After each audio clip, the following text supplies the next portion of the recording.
So hello everyone, in this video I'm going to discuss about SoundHound AI stock. Now what are the nearest targets we can expect from this stock? Let's discuss that.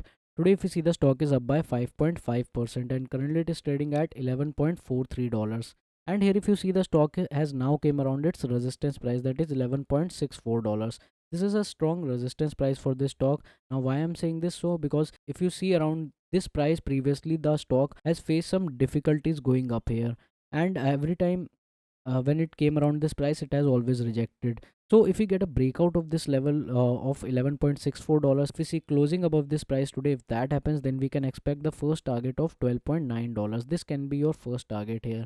So this is my view on SoundHound AI stock. But if it doesn't manages to break this price of $11.64 and closes below today, and in the next trading session if we see a red candle forming here, then we can again see the stock testing $10.3 price.